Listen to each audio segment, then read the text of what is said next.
Alright, good morning mga lakwatero. Yan, Diego Lakwatero po. Ito konting tips at konting kaalaman po. Ikaw ba ay mayroong NMAX na ganitong version o yung tinatawag nilang version 2 daw na yan. Kunwari, dala mo naman yung susi mo. Ito po, kung sakali lang naman. Dala mo yung susi mo, pero na-drain ang battery. Kagaya nito, bago pa. Wala pang isang taon, wala pang kalahating taon. Pero, lobat na. Ayan. Yamaha NMAX. Nakiles. Yan po. Nalobat yan. Wala talaga. Ito yung susi. Yung remote niya. Ayaw talaga maunit ito. Ito, konti ka lang po mga sir ma'am. Magbibigay tayo ng konting tutorial. Yan na. Nakakali mga aking isang bike. Yan. Mag-prepare lang tayo ng mga wires, tapos battery, make sure na 12 volts, tapos alam din nyo yung mga polarity, negative, saka positive. Ito, tuturo natin. Unang-una, siyempre, open natin. Ito ang kanyang pinaka-windshield. Open natin yan. Pero na-open na yan. Papakita ko lamang sa inyo. Yan. Tanggalin ko lang sa video. Yan. Yung harap na yan, yung hood niya, may cover pa rin yan. Ito po yung kanyang cover. Yan. Kasi yung hawak ko yung remote at saka yung screw. Sabit ko muna yung remote, tanggalin ko yung screw. Dito. Ito po mga kalapasero. Nakalagay yan dyan. Siyempre, merong Allen bolt po ang nakalagay. Ito, ang gamit ko na Allen bolt. Allen key. Ito yung nakalagay sa kanya dito. Sa kanya hood. Ito na po. Hindi natin patatagalin. Huwag na matagalin yan. Meron tayo yung battery kasi low bat siya. Ito mga kapatero.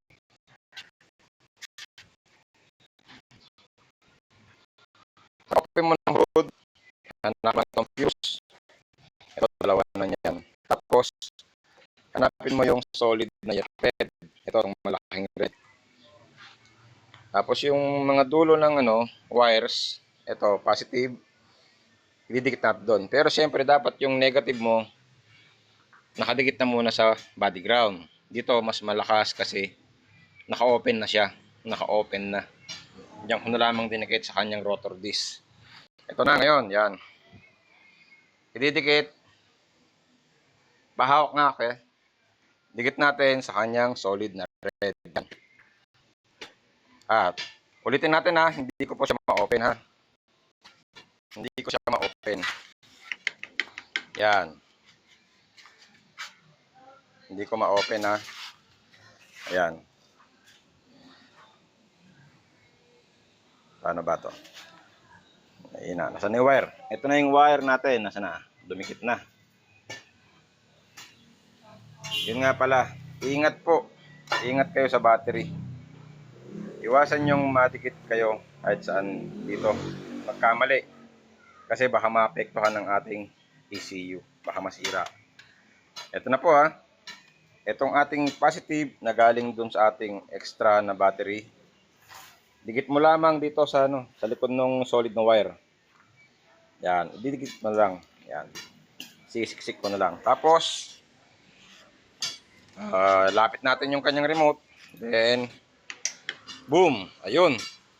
Ilaw. Pwede mo nang pihitin. Ayun nga pala. Ulitin ko. Nakasarado pa ito Nakasarado. Kasi nga, drain yung aking battery. Naka-drain. Yan. Nakadikit na tayo ngayon sa harap. Then, press. Yun. Open natin yung seat. Nag-click na. Open. Ayun. Yan mga kalakotsero. Konting tips po para sa ating mga mahilig magbiyahe. Yan, hindi ko pa nabubuksan talaga. Kasi lobat. Lobat. From the casa pa ito. Hindi pa siya na-open. Yan, konting tip. para meron tayong konting kaalaman. Kasi syempre napakahirap nga naman. Meron kang remote, nawala mo naman yung susi nung yung emergency key. Para dyan, ayun o. Yun. Yan yung para sa yung emergency key. Nawala.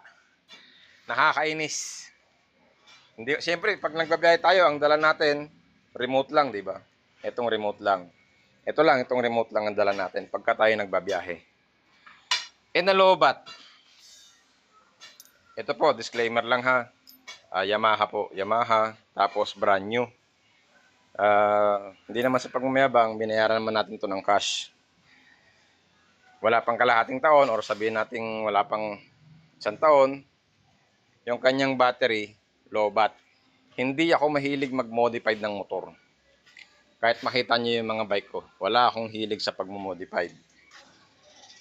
Wala talaga. Wala akong kahilig-hilig sa mga ganyang modified. Kahit na maglagay pa ng busina ngayon dito, ang busina ko stock pa rin. Ayan, stock pa rin ang busina. Pero, ang battery namamatay. Minsan hindi ako naglagay sa kanyang Y-Connect. Ito. Kasi alam ko, may nagsabi nito, ang issue is, ayan o, ang issue, yan ang mukha ng issue. Ang issue, nalolobat. Ayaw ko ng mga ganong aberya.